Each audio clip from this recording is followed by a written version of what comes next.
तो बात ये है कि ये आपने किस तरह का रेफरेंस उसकी वजह ये कि जब ये सबसे इंसान की ज़िंदगी में सबसे बड़ी तब्दीली उस वक्त आती है जब उसकी ज़िंदगी का साथी आता है और फिर उसके बाद उसके साथ रहना शुरू करता है। जब आपको डायबिटीज़ होती है, डायबिटीज़ से दोस्ती करने का एक तरीका है, वो ये है कि इस सच्चाई को आप एक्सेप्ट करें कि डायबिटीज़ आपको है और फिर उसके साथ रहने के जो तरीके हैं उनको फॉलो करें।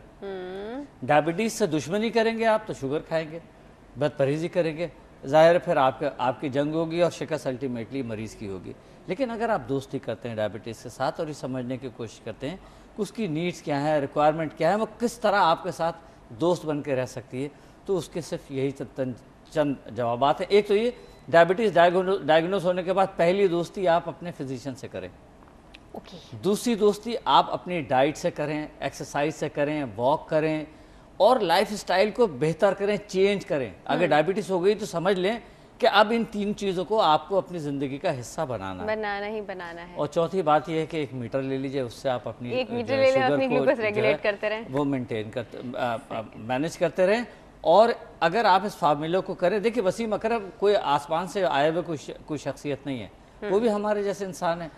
उनकी डायबिटीज़ से दोस्ती बड़ी अच्छी है और वो डायबिटीज़ की दोस्ती निभाने की जो रिक्वायरमेंट्स है उनको फुलफ़िल कर रहे हैं। अल्लाह ताला उनको ज़िंदगी दे, सेहत दे। और इसी तरह ये बात हमारे लिए, सबके लिए एक लम्हे फ़िक्रिया है कि जितने लोग डायबिटीज़ के मरीज़ हैं या जितने लोग जो डायबिटीज़ की तरफ एडवांसमेंट में हैं, उनको सबको ये चीज़ समझनी होगी कि इससे दोस्ती कैसे की जा सकती है। ठीक, तो जब बीवी से दोस्ती हो सकती है तो डायबिटीज से भी हो सकती है। ये सब बार बार ना बीवियाँ पता नहीं बीच में कहाँ से ला रहे हैं। अच्छा जी, हमारे पास एक कॉल है सर, इसके बाद हम उस दूसरे सवाल का जवाब पूछते हैं। जी अस्सलाम वालेकुम। हेलो जी, अस्सलाम वालेकुम। गुड हेल्दी मॉर्निंग, कौन बात कर रहे हैं? जी मैं समन बोल रही हूँ रावलपिंडी से। जी समन, कैसी हैं आप? अल्हम्दुलिल्लाह, शुक्र अल्लाह का। आप कैसी हैं? बिल्कुल ठीक ठाक। क्या कहना चाहेंगी? मैंने बस ये डॉक्टर साहब से पूछना था कि इंसुलिन और लबलबा खत्म हो जाता है, ये क्यों खत्म हो जाता है, इसकी क्या वजह होती है और इसको खत्म होने से रोकने के लिए क्या करना चाहिए? क्योंकि अगर आपकी फैमिली में है एक चीज तो आप उसको अपने अंदर लाने में किस तरह से उसको रोक सकते हैं? कि आपकी भैंस को हुई है तो जाहिर है फिर आपको। आई नो, चल हाँ, ये तो बड़ा अच्छा सवाल है। लेकिन आप वो इंसुलिन किस तरह से रोक सकते हैं, मतलब या एक्स्ट्रा कैसे बना सकते हैं कि आपको शुगर नहीं हो? ठीक ठीक ठीक, बड़ा अच्छा सवाल किया है समन आपने, हम डेफिनेटली से बात करते हैं, ठीक है? हाँ जी, वो एक्स्ट्रा ये मतलब वो डोसेज पहले से लेनी पड़ेगी, इसको वैक्सीन लगवानी पड़े या क्या करना पड़े, इसको रोका कैसे जाए? ठीक है, ठीक। अच्छा समन, आपने एक गिफ्ट हैम्पर विन किया है जी एक्यूचेक एंड कैंडल की तरफ से। Thank you so much for your call sir, ये बड़ा अच्छा सवाल है। अब ये भी आप याद रखेंगे, एक और कॉल है वो भी अटेंड कर लेती हूँ। अस्सलाम वालेकुम। सना, थोड़ा सा लाउडली बोलिएगा, आपकी आवाज़ बहुत हल्की है। अच्छा हाँ, ये हुई ना पराठे वाली आवाज़। कैसी हैं आप? हाँ, अल्लाह का शुक्र। हाँ, अच्छा जी, कल भी फोन किया था आपको, मैंने आपको बताया था मैं डायबिटिक हूँ। जी जी। और ड्यूरिंग प्रेगनेंसी मुझे वो शुगर हो गई थी, तो तकरीबन था 28-30 की एज में। तो जब से मुझे इंसुलिन लग रही है। तब से आपको इंसुलिन लग रही है? कंटिन्यू, क्योंकि उस दौरान इंसुलिन पे रखा था डॉक्टर ने। तो जब से इंसुलिन लग रही है, कुछ 2-3 साल पहले मेरी इंसुलिन डॉक्टर ने चेंज कर दी थी, क्योंकि वो एक अर्सा लगते फिर उसने काम करना छोड़ दिया था बॉडी में। अब मुझे हुमालोग मिक्स 50 पे, पहले मुझे वो हुमालन एन और आर पे रखा गया था। अच्छा ठीक है। अब हुमालोग मिक्स 50 पे रखा गया है। लेकिन अब कुछ ऐसे से मुझे लग रहा है मेरी शुगर बिल्कुल कंट्रोल नहीं है और ये इंसुलिन काम नहीं कर रही है बॉडी में। तो क्या मुझे चेंज करानी पड़ेगी? क्या मतलब आपकी शुगर कितनी आती है जब आप चेक करती हैं? मेरी शुगर बहुत ज्यादा, कुछ टाइम से 5-6 महीने से काफी ज्यादा आ रही है। ज्यादा ही आ रही है? 200 से भी अबव होती है। फास्टिंग होती है 200 से भी अबव होती है और रैंडम वही 300 के करीब होती है। ओए होए, तो आपकी ज्यादा ही है। ज्यादा हो जाती है बार दफा।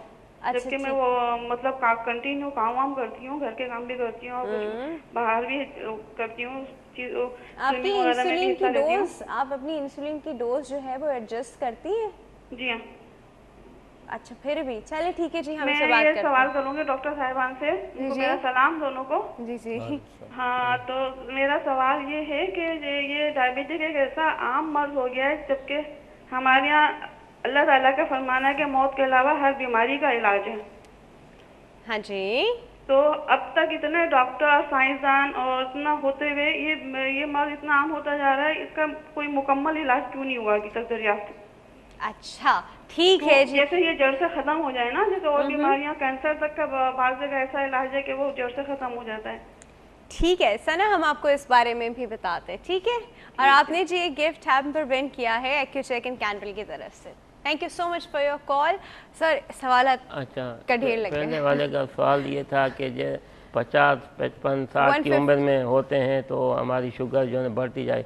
उसका ये है कि आदमी को ऑस्टियोआर्थराइटिस होती है, चलने की कुव्वत नहीं होती है।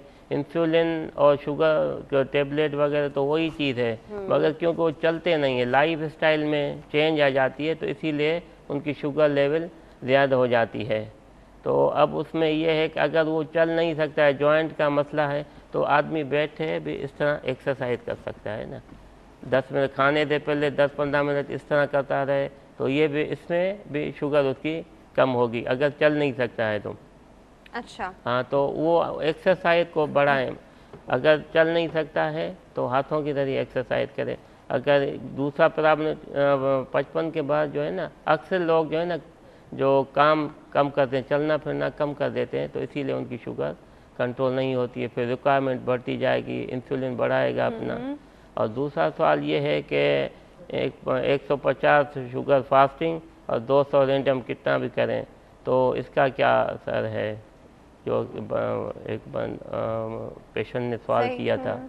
तो अब उसके लिए ये है कि एक्सरसाइज करें, वॉक करें, लाइफ स्टाइल चेंज करें अपना, तो इंशाल्लाह ताला उसमें उनकी भी शुगर कम हो जाती। अच्छा, बाकी ये जो उन्होंने हदीस कोट की है कि हर का है सबका इलाज है, लिकुल्लि दाइन दवाउन इल्लल मौत, बुखारी शरीफ की हदीस है कि हर मर्ज जो है ना इलाज, हर मर्ज का इलाज है सवाए मौत के।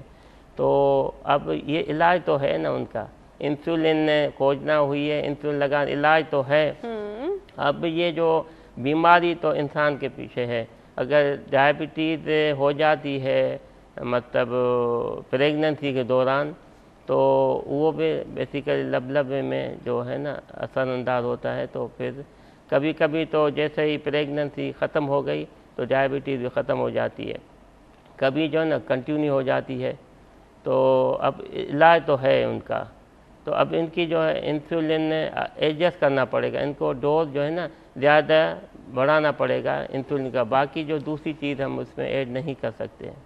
सही। अच्छा सर, कोई ऐसी चीज़ नहीं है जी, कोई? असल में मसला ये है कि इलाज जो है वो उसी चीज़ को नहीं कहते कि आप किसी मेडिसिन को खाएं वो इलाज है। Exactly. इलाज जो है ये जो हम कह रहे हैं बार बार, डाइट, एक्सरसाइज और लाइफस्टाइल कह रहे हैं, वो इसकी तशरीह भी समझ लें। डाइट से हमारी क्या मुराद है? डाइट से मुराद ये है कि वो चीज़ें जो मिठास की तरफ चली जाती हैं या बजाते खुद मीठा है, उनसे अवॉइड करें। और मिठास और मीठे में यही नहीं है, ये जो मुरगन खाने होते हैं ना, हाई कैलोरी, जी हाई कैलोरीज होती हैं, ये जो घी तेल की चीज़ें होती हैं, तली हुई चीज़ें होती हैं, ये भी डाइट में शामिल होती हैं, इनसे अवॉइड करें। अगर बहुत ही ज़्यादा है तो उबली हुई चीज़ें इस्तेमाल करें। दूसरी बात है वॉक करें, 35 मिनट्स अ डे अपनी ज़िंदगी का हिस्सा बना लें कि आपने वॉक करनी है। और अगर आप 35 मिनट नहीं कर सकते तो हर नमाज के बाद या घर में 15-15 मिनट डिवाइड करके आप वॉक करें। और लाइफस्टाइल में जो चेंज है, देखिए लाइफस्टाइल दो चीज़ों पर मबनी है, एक तो आपकी एक्टिविटी क्या है, दूसरी स्ट्रेस क्या है।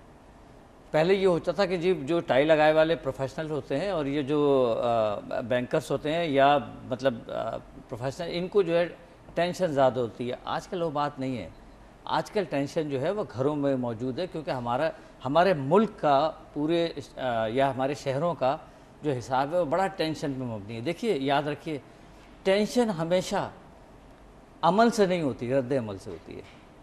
अगर लाइट चली गई तो आपको टेंशन नहीं होगी, लेकिन अगर आप सड़क पर जाके आग लगाएंगे, पत्थर मारेंगे, तो इससे टेंशन होगी। सही कह रहे हैं। और ये भी ज़िंदगी की एक ऐसी हकीकत है कि आज के हालात को अगर मद्देनज़र रखते हुए जिन चीज़ों को आप नहीं चेंज कर सकते, उनके खिलाफ खड़े होने का बजाय उसको ज़िंदगी का हिस्सा बना लें, तो आप अपने आप को नुकसान से बचा सकते हैं। सही।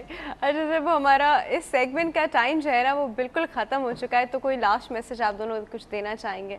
कुछ कहना चाहेंगे लोगों को? लास्ट मैसेज ये है, जो सुन्नत तरीका है ना खाने का, जो यानी एक हिस्सा खाने के लिए, एक मैदे का हिस्सा खाली, एक हिस्सा पानी पीने के लिए, उस पे अमल करना फिर चाहिए। इसके लिए तो मैदा बाहर निकाल के रख के फिर इसमें डिविजन्स करके देखना पड़ेगा कि मतलब ये है कि जब पूरा अगर बिल्कुल यानी आदमी पेट भर लेता है, डकार आती है, तो क्या होता है फंडस है स्टमक का, उसमें जो गैस भरी यानी वो भी बाहर हुई, अब उसके मूवमेंट के लिए कोई ऐसा रास्ता नहीं रहता है। तो ऐसी चीज़ों से जो है ना फिर ये जो है ना शुगर और ये जो हाइपरटेंशन, यही वजह है। ठीक है। 2 टाइम खाना होना चाहिए, सुन्नत में अमल हो, इंशाल्लाह ताला काफ़ी जो है ना। Alright, thank you so much sir, thank you so much for coming, thank you so much for coming. आप दोनों के आने का बहुत बहुत शुक्रिया और इतनी अच्छी बातें हमारे व्यूअर्स को बताने का। व्यूअर्स, आई होप आपने यहाँ से जो है थोड़ी थोड़ी बातें ज़रूर अच्छी सीखी हूँ, आगे ज़रूर लोगों को बताइएगा। वक्त हो गया छोटे से ब्रेक का, ब्रेक के बाद जी हम बड़ी इंपॉर्टेंट चीज़ से बात करने वाले हैं। Stay tuned.